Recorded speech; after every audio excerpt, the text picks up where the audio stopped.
Hi, DVC fan, Amy here, and we are trying something a little bit different with our dining reviews, using a voiceover with some of the footage that we have taken from the restaurant. This is just to be able to give you a little bit of a different perspective and also to be able to do a review at a restaurant where we don't really want to bother the patrons dining around us. So let us know in the comments how you think about this and what sort of restaurants you would like for us to review next.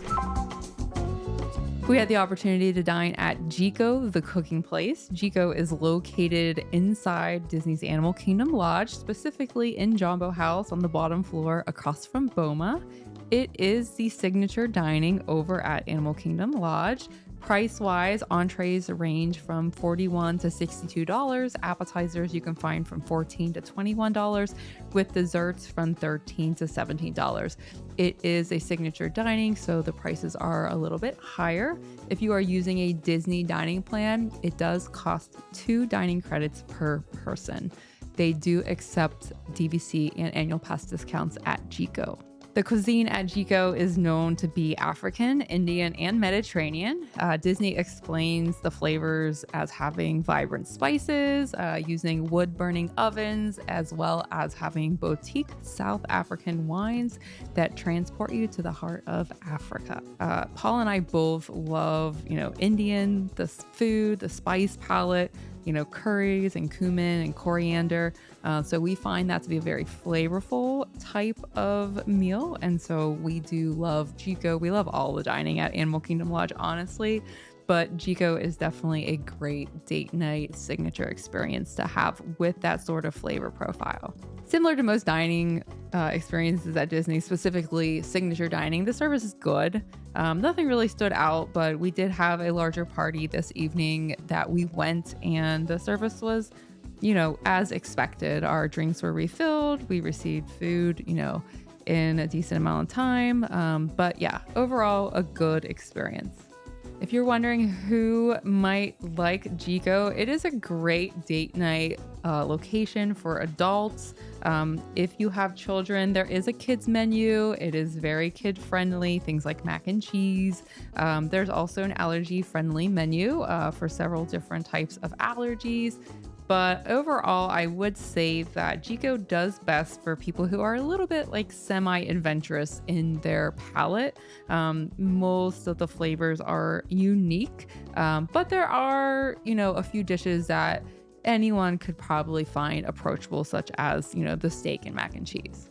All of our content is brought to you by Keyholder Vacations, DVC Resale Market, where you can buy and sell that perfect Disney Vacation Club contract, Monero Financial, who can help you finance that resale contract, and the DVC Rental Store, where you can try before you buy or rent out your unused points and get some value out of them. We had 6 people dining at Jiko this night, so we got to see and try a variety of the menu items. You will start with the bread service, which is known as the giraffe bread, and you can see it looks like a giraffe. So this is just kind of like a warm, a little bit puffy, chewy on the inside, a little crusty on the outside bread. A little unique versus what you might get at a restaurant that serves just, basic rolls. One of my favorite things at Jiko that I have to get every time, it is the Bobotie mac and cheese. It is considered an enhancement. It's a $17 add-on to your meal.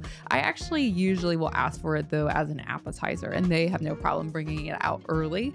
This is their 4-cheese mac and cheese, but then it is topped with a spiced beef, almonds, raisins, and then something called kachumbari, which is basically like a fresh tomato, onion, chili pepper relish. And it also has a red wine reduction. It's a very, very flavorful mac and cheese. I know that the almonds and raisins sound weird, but trust me, it works. Definitely recommend the Bobotie mac and cheese. Also in our party, we had someone that ordered the roasted tomato soup, which is $14. I think that's just a very accessible item, especially for picky eaters. It tastes like a tomato soup, basically. Paul got the Jiko salad, which is $16. It has seasonal apples, pickled shallots. It has a special vinaigrette. It has a unique kind of presentation around the plate there, and he did seem to enjoy it. Another appetizer that is popular at Jiko is the wild boar tenderloin. This is $21, so it is definitely a unique piece of meat. It is served with creamy, basically like a corn porridge, maize porridge, and then it has like some tomato and other accoutrements. I did not try this, it's not my thing, but Cody, who had it, seemed to enjoy it. Moving on to the entrees, Amy Templeton ordered from the Oak Grill. That is the most expensive entree. It is $62, and you have your choice of either a bone marrow crusted filet or a New York strip. It's like a spiced New York strip. Amy went with the filet, and that does come with a 4-cheese mac and cheese and seasonal vegetables, and then a chocolate red wine reduction. Basically, this is probably the most basic meal at the table. A little unique with the red wine reduction, but if you're not really an adventurous palate, you could probably get without that. At the end of the day, it is steak and mac and cheese. Jeff ordered the roasted seasonal fish.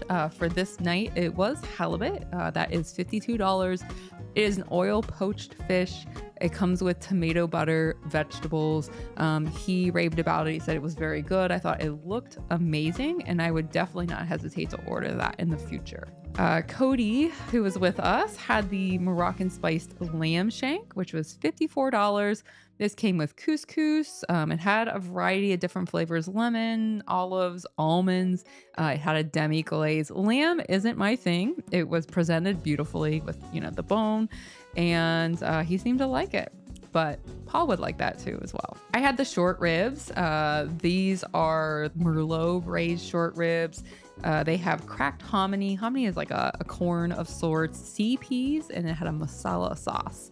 I thought this was a great dish. I remembered it before when Paul ordered it, so I decided that I was going to get it this time. The short ribs, they fall apart. So very tender. Alicia was with us, and she ordered the short ribs as well, but she asked for the mac and cheese instead of the hominy, which they had no problem. So basically, she had short ribs on a bed of mac and cheese. Paul had something a little more unique. He had the seared venison loin, which venison is basically deer. It was $54. And basically it has like celery roots, leek and cauliflower puree, radish. Not my style, but he loved it. He said it was cooked perfectly. He got it cooked based on the chef's recommendations, and he didn't feel it was gamey. Now, I'm going to give you the caveat that he likes interesting, meats. He loves the bison burger and different things like that. So take that for what it's worth. But he did seem to enjoy the seared venison loin. We also had dessert. Only one of us ordered dessert. Paul and I shared it. It was the poji pot. This is $17. It's a chocolate custard. It has lemon olive oil cake and whipped caramel cocoa nib crunch on the top, and then it has cherries around it. That is a really, really good dessert. I just love the fluffiness of the chocolate custard is light, and then you've got the cake and then the little crunch as well. It had a lot of textures going on. It had a lot of flavors going on.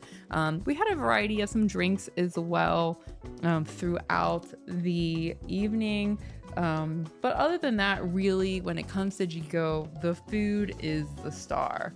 The atmosphere also is darker. You are can see the kitchen is a little open because you've got the wood fire grills going on, and so it is really just a great place to take someone on a date night. If you're looking for something a little extra special, you can also come and grab a drink at the Victoria Falls Lounge ahead of time. There's also kind of a bar inside of Jiko.